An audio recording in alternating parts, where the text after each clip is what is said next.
Hello everyone, Daniel here from the Next Issue Podcast. On today's video, I'll be doing a review for Avengers number 18. This is a new book from Marvel Comics. Let's talk about the creative team before we get into this book. This book is written by Jed MacKay, who's also working on the X-Men title and the main X-Men title, and also Moon Knight, with art by Valerio Schiti, who just wrapped up his run with Jonathan Hickman on Gods.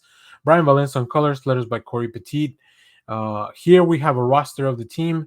We have Captain Marvel. She's pretty much the leader. We have Captain America, Sam Wilson, the Scarlet Witch, the Vision. We have Thor. We have Iron Man, and we have Black Panther. Now, if you remember though from last issue, an invitation was given to Storm to join the team. So we follow up in that. Will Storm be joining the team? But all that was interrupted by Hyperion, this guy right here, who sent out a message to the world that he was coming in all the way from, like, I don't know, Saturn or Jupiter, and he was going to smash into the earth and destroy it. So the Avengers have a few hours to figure out what to do. So in the meantime, Storm is willing to work with the Avengers. So in this issue, we have Storm against Hyperion, kind of. New Avengers member Storm, once again, kind of, has joined the team. We don't know that for sure yet. Just in time to deal with a catastrophe, and she'll need to call other mutants to help this against this world-ending threat. A who's who of the Marvel Universe must unite against the supreme power of Hyperion as someone steps off the Avengers. That's right. So this title is in flux. I think one of the cool things about having Jed MacKay write this is that I forgot to mention he's also writing the Doctor Strange, or he was writing Doctor Strange. I think that title's over. So he's pretty much can wield a lot of those characters, right?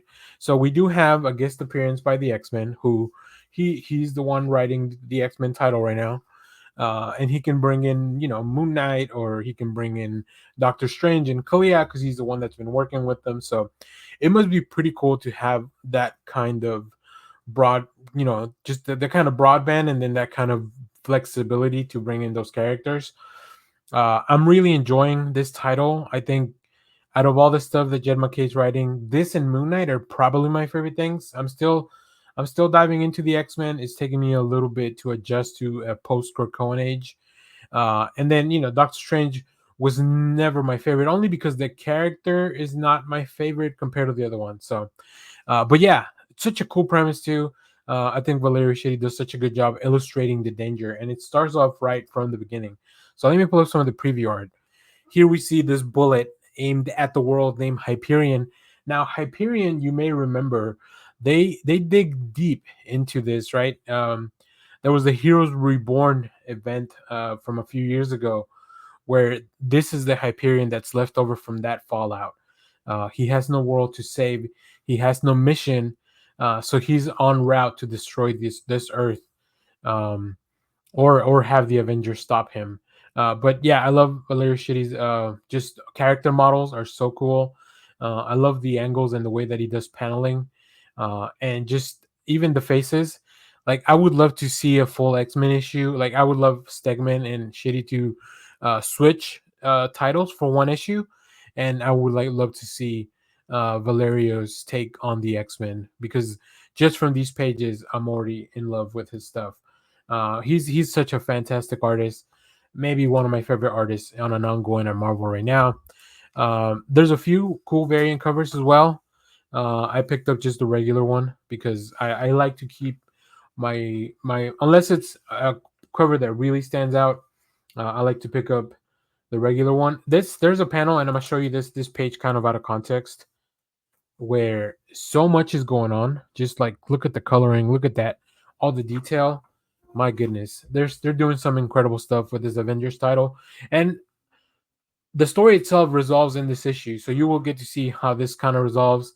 And like I said, there's revelations all the way to the last page. So every page of this book, like just from front to back, everything matters in this book. There's not a transition page. There's not a filler page. Everything comes into play, into the story, into the bigger arc. And that's really hard to do. I think that's really hard to do. I think that's very efficient comic book writing, which I really appreciate. Sometimes comic books, especially when they're written for the trade, they are so decompressed that they can feel a little bloated with some stuff. But this one is pound for pound, probably like the densest Marvel book you have going on right now. Now that Gods is over, right? Now that Jonathan Hickman is not writing Gods, that book was definitely also very dense with storytelling and world building. So, if you're reading Avengers, let me know what do you think about this issue. Did you read Heroes Reborn? I actually skipped that event, so they give you enough information to kind of catch up from this, but I actually skipped the Heroes Reborn era. Just because there was so much stuff going on at once, and it really makes it hard when I'm trying to do reviews for the week. Prioritizing titles, it's really hard to pick. But yeah, Jed McKay stuff usually rises to the top of the queue in the priority. So, as always, thank you for watching, everyone. Remember to share, like, subscribe. Let me know which cover you ended up picking up, and I'll have a few more at the end of the video, including a Godzilla variant, which I'm not sure why they're doing that, but who doesn't want to see Godzilla versus some of these Marvel characters? Yeah, and stay tuned. We have more comic reviews, trailer reactions, TV recaps, all that fun stuff in the channel. Thanks for watching, everyone. Bye bye.